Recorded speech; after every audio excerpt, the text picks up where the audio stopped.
और वीडियोस के लिए आप नीटपीडिया से देख सकते हैं।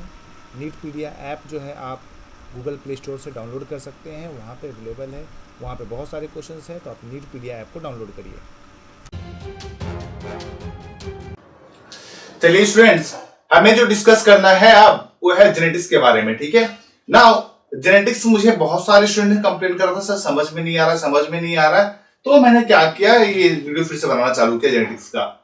पहली बात, नीटपीडिया ऐप के बारे में आपको इन्फॉर्मेशन दे दूं। नीटपीडिया ऐप डाउनलोड करें। जो भी मेरा वीडियो अगर आता है तो सबसे पहले आपको नीटपीडिया पे अपलोड होता है। नीटपीडिया पे आपको इन्फॉर्मेशन वहां से मिल जाएगा, और जो भी मेरे तरफ से इन्फॉर्मेशन आपको जाएगा वो नीटपीडिया के थ्रू, मतलब मान लीजिए कि एसएमएस, यूट्यूब के थ्रू सारा इन्फॉर्मेशन आपको तुरंत नहीं मिल पाता है, लेकिन उसके थ्रू एक एसएमएस या नोटिफिकेशन आपको पहुंच जाता है, सारी इन्फॉर्मेशन आपको वहां से मिल जाती है। ठीक है, दूसरा फायदा क्या है नीटपीडिया का। नीटपीडिया पे सारा लेक्चर्स वाइज क्वेश्चंस हम लोग अपलोड कर रहे हैं। क्लास 12 का ऑलमोस्ट कंप्लीट हो गया है इस मंथ के एंड में, नहीं तो मिड ऑफ अप्रैल तक क्लास 11 का भी सारा अपलोड हो जाएगा, बायोलॉजी का क्वेश्चन। ठीक है, फिर हम फिजिक्स केमिस्ट्री का भी अपलोड कर देंगे उस पर। उससे आप टेस्ट दे सकते हैं, रैंकिंग देख सकते हैं कितनी गलतियां हो रही हैं, क्योंकि सिर्फ लेक्चर देखने से प्रिपरेशन नहीं होता है, आपको क्वेश्चंस भी लगाने पड़ते हैं। ठीक है, क्वेश्चंस लगाएंगे, कंसेप्ट आपका क्लियर होगा। और सबसे ज्यादा जरूरी तो जेनेटिक्स में है। जेनेटिक्स जो है ना कंसेप्चुअल चैप्टर, अगर आप क्वेश्चंस नहीं लगाएंगे तो चैप्टर आपको नहीं समझ में आएगा। समझ में आ रहा है? तो चलिए हम अपना चैप्टर स्टार्ट करते हैं, जेनेटिक्स। ओके, नाउ जेनेटिक्स पहले हम लोग डिस्कस कर लेंगे about the basics of genetics. अगर आपका बेसिक स्ट्रांग है तो जेनेटिक्स आपका सारा क्वेश्चन यूं और यूं बनेगा। मैं आपको इसमें सारा ट्रिक्स बताऊंगा जेनेटिक्स के क्वेश्चन सॉल्व कैसे करते हैं। कुछ आपको ट्रिक्स बताता हूं, जैसे देखिए, मान लीजिए आपसे क्वेश्चन पूछता है, बताइए मोनोहाइब्रिड क्रॉस का फेनोटाइपिक रेशियो क्या है। आप तुरंत बोलते हैं सर 3:1 है, क्लास 10 में पढ़ के आए हैं। बताइए मोनोहाइब्रिड क्रॉस का जेनोटाइपिक रेशियो क्या है, 1:2:1 बोलते हैं। आप बोलते हैं कि नहीं बोलते हैं? ओके, नाउ लेकिन वही जब आपको बोलता है ये बताइए जेनोटाइपिक रेशियो ऑफ डाइहाइब्रिड क्रॉस, तो आपका दिमाग वहां फ्यूज हो जाता है। कुछ लोगों को याद होगा, लेकिन बहुत लोगों को क्लास 10 से जो पास करके आते हैं, क्लास 11 से पास करके आते हैं, इवन जो नीट का प्रिपेयर करते हैं, उनके टिप्स पे नहीं रहता। टिप्स पे रखने की जरूरत ही नहीं है। कैसे निकालना है आपको, देखिए, मान लीजिए डाइहाइब्रिड क्रॉस का फेनोटाइपिक रेशियो आपसे पूछता है, तो आपको करना है 3:1 को मल्टीप्लाई कर देना है 3:1 से। आंसर क्या आएगा, 1 1 जा 1, 1 3 जा 3, 3 1 जा 3 एंड 3 3 जा 9। ये हो गया डाइहाइब्रिड क्रॉस का फेनोटाइपिक रेशियो। नाउ अगर जेनोटाइपिक रेशियो पूछे तो कैसे निकालेंगे सर, इस तरह से निकालिए, इसको मल्टीप्लाई कर दीजिए, 1 1 जा 1, 1 2 जा 2, 1 1 जा 1, 2 1 जा 2, 2 2 जा 4, 2 1 जा 2, वाह, 1 1 जा 1, 1 2 जा 2, 1 1 जा 1। चेक कर लिए, यही रेशियो होगा। फिर रेशियो मैं याद क्यों करूं, जब सारे रेशियो, सारे क्वेश्चंस आपको इसी तरह ट्रिक से आपको मैं सॉल्व करके बताऊंगा। एक डिफिकल्ट से डिफिकल्ट क्वेश्चंस, ठीक है, इसमें 5 मिनट 10 मिनट लग जाते हैं, आप यू क्वेश्चंस को सॉल्व कर पाएंगे। लेकिन सबसे पहले हम अपना जेनेटिक्स का बेसिक स्ट्रॉन्ग करेंगे। ओके, तो चलिए हम लोग अपना चैप्टर स्टार्ट करते हैं। अगर जेनेटिक्स की बात कर रहे हैं तो जेनेटिक्स का डेफिनेशन क्या है पहले वो आप जान लीजिए। Genetics is the branch of science which deals with the transmission of character from parents to offspring. मां बाप से बच्चों में कैरेक्टर, चरित्र ट्रांसफर कैसे हो रहा है, उसी को हम लोग बोलते हैं क्या, जेनेटिक्स। सर कैसा कैरेक्टर, सचिन का बैटिंग क्या कैरेक्टर है? यस, ये कैरेक्टर है, लेकिन ये एक्वायर्ड कैरेक्टर है। ठीक है, ये ट्रांसमिट नहीं होता, ये ट्रांसमिट नहीं होता। नहीं तो सचिन का बेटा अर्जुन तेंदुलकर भी सचिन के जैसा खेलता, क्यों? अमिताभ बच्चन का बेटा अभिषेक बच्चन, वो भी उन्हीं की तरह एक्टिंग करता, लेकिन ऐसा नहीं हुआ है। ठीक है, so transmission of hereditable character, जिसको ट्रांसमिट किया जाए। ठीक है, तो डेफिनेशन क्या हुआ, transmission of study of, yes, पहले आप लिखेंगे डेफिनेशन बोर्ड में, स्टडी ऑफ ट्रांसमिशन ऑफ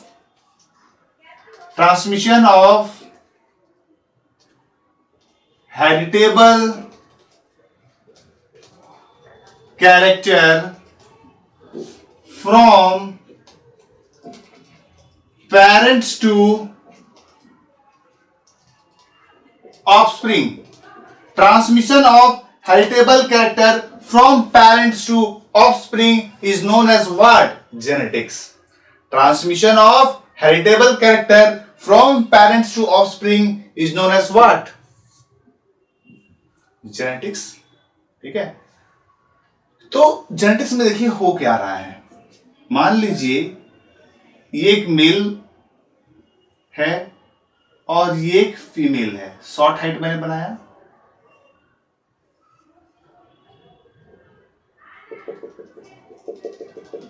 ये मेल है, ये फीमेल है। नाउ अब ये मेल और ये फीमेल का मैरिज हुआ और इनसे एक चाइल्ड प्रोड्यूस हुआ। ठीक है, ये क्या थे? Tall and black. मान लो स्किन कलर कैसा था? ब्लैक। ब्लैक कोई होता नहीं है, फिर मैंने लिखा टॉल एंड ब्लैक। फिर यहां पे देखिए क्या है? Female, short and fair. इस बच्चे का मान लीजिए आप है और यहां पे कैरेक्टर ट्रांसमिट हो गया आपके फादर से टॉलनेस का और मदर से ट्रांसमिट हो गया फेयर होने का। ठीक है, आप कैसे हो गए? Tall and fair. कैसे हो गए आप? Tall and fair. Very happy. ठीक है, ट्रांसमिशन हुआ। नाउ अब यही जो ट्रांसमिट हो रहा है, इसी को हम लोग बोलते हैं स्टूडेंट्स हेरिडिटी। इसको हम लोग क्या बोलते हैं?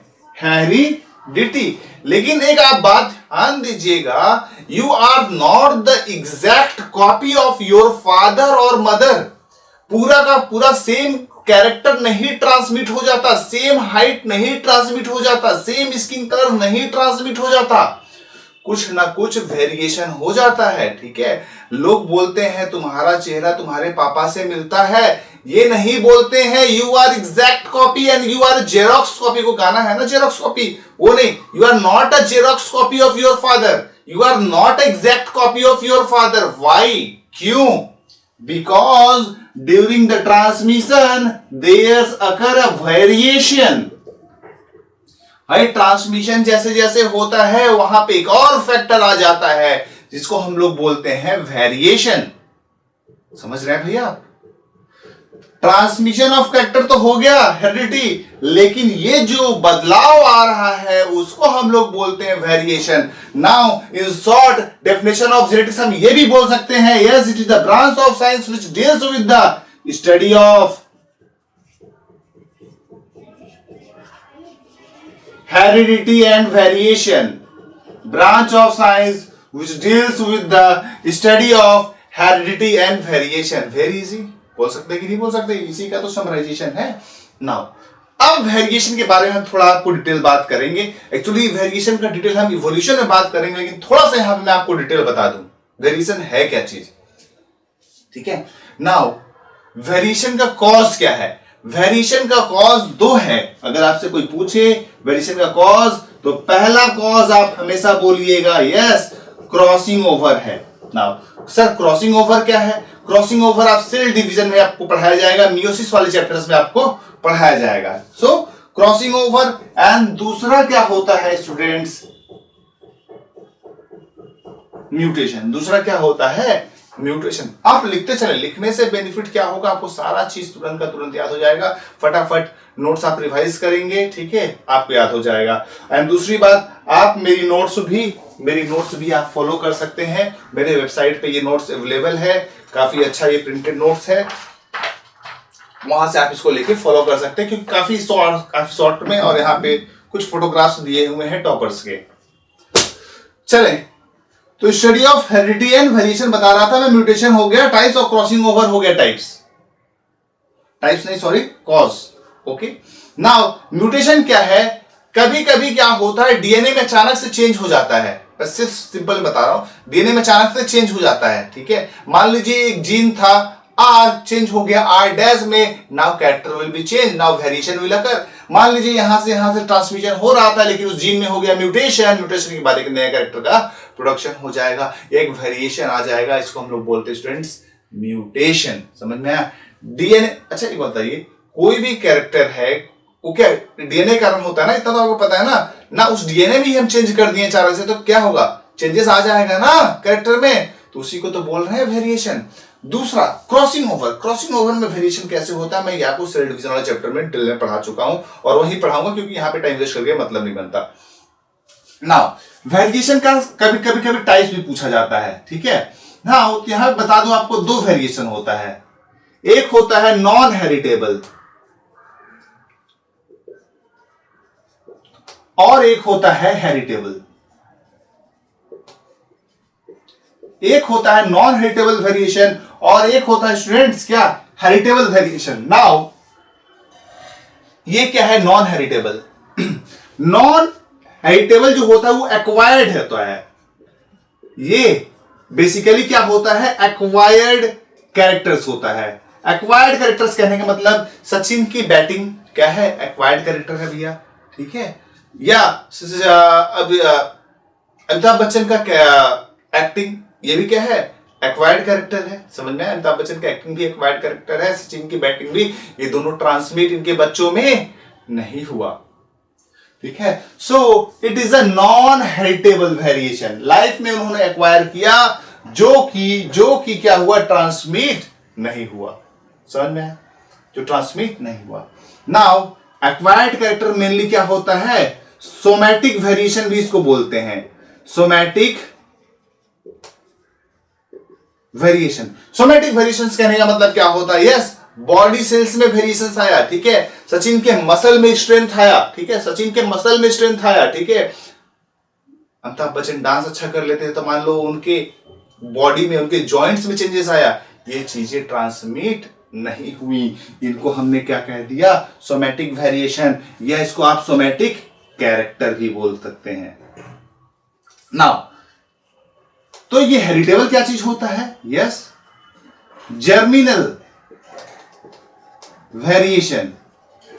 Germinal variation, that means variation that occurs in the germ cells. germ cells मतलब क्या, मेल के स्पर्म में, ठीक है, मेल के स्पर्म में चेंजेस आया या फीमेल के ओवम में, या ये बोल सकते हैं जो सेल प्रोड्यूस कर रहा है, जो ऑर्गन प्रोड्यूस कर रहा है उसमें चेंजेस आ गया, मान लीजिए टेस्टिस में, या फीमेल के केस में ओवरी में चेंजेस आ गया, तो यहां पे अगर चेंजेस होगा that means DNA of sperm या डीएनए ऑफ टेस्टिस या डीएनए ऑफ ओवम या ओवरी, वहां पे चेंजेस आ गया, तो वो जो ट्रांसमिट होगा वो होगा क्या, हेरिटेबल, क्योंकि इसी स्पर्म के डीएनए से, इसी ओवम के डीएनए से बच्चे का फॉर्मेशन होगा। तो अगर इसमें चेंजेस आ गया है तो सर एक बात बताइए, अगर सचिन की बैटिंग का जो चेंजेस है, उसने जो एक्वायर किया वो उसके स्पर्म में आ गया होता,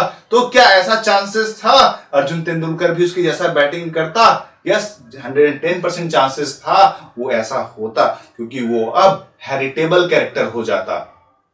समझ में आया? ओवम में चेंजेस या फीमेल का कोई कैरेक्टर है, उसकी मम्मी में कोई कैरेक्टर होता, तो वो ट्रांसमिट होने का चांसेस बहुत ज्यादा था, ठीक है। नाउ फिर यहां पे ये तो आपको हम बताएं क्या, थोड़ा सा जेनेटिक्स ऑफ वेरिएशन के बारे में। नाउ हम स्टार्ट करते हैं अपने मेंडल के बारे में। मेंडल का जन्म जो हुआ था वो हुआ था आपका 19th सेंचुरी में।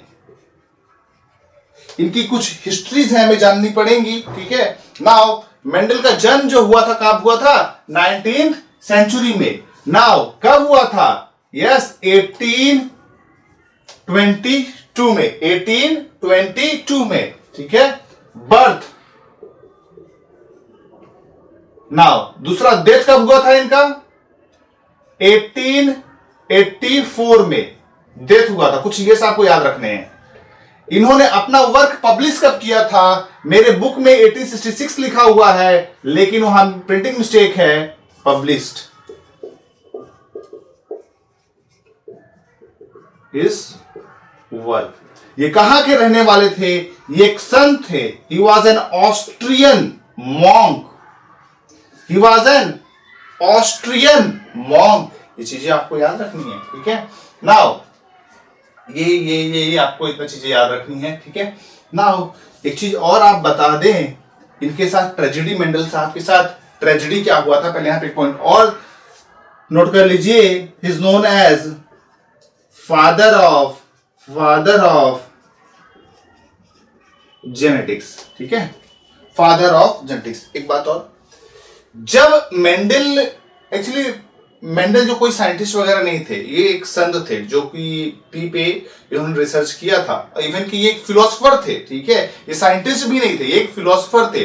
तो उस समय के जो बड़े बड़े वैज्ञानिक थे, बड़े बड़े साइंटिस्ट थे, लाइक चार्ल्स डार्विन, उस समय काम चल रहा था किसके ऊपर, इवोल्यूशन के ऊपर। अबाउट 1859 इवोल्यूशन के ऊपर बहुत ज्यादा रिसर्च चल रहा था, लेकिन इसलिए किसी का भी ध्यान इनके काम पर नहीं गया। इन्होंने जर्नल में अपना काम पब्लिश भी किया, फिर भी ये अननोटिस्ड रहा, किसी ने इस पे ध्यान नहीं दिया। बाद में जब इसका, इनके डेथ के बाद, ठीक है, करीबन 1900 में 3 साइंटिस्टों ने मिलकर इसकी रीडिस्कवरी की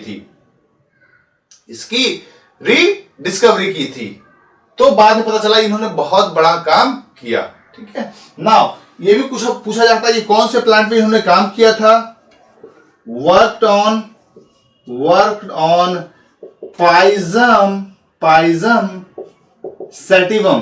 He worked on Pisum sativum. Pisum sativum क्या है, पी प्लांट है, ठीक है, पी प्लांट है, Pisum sativum.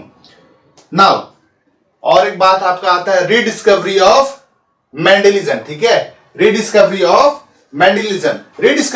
मेंडलिज्म किसने किया था, ये आपके एग्जाम में क्वेश्चन आता है, ठीक है। कब हुआ था रीडिस्कवरी ऑफ मेंडलिज्म, इन 1900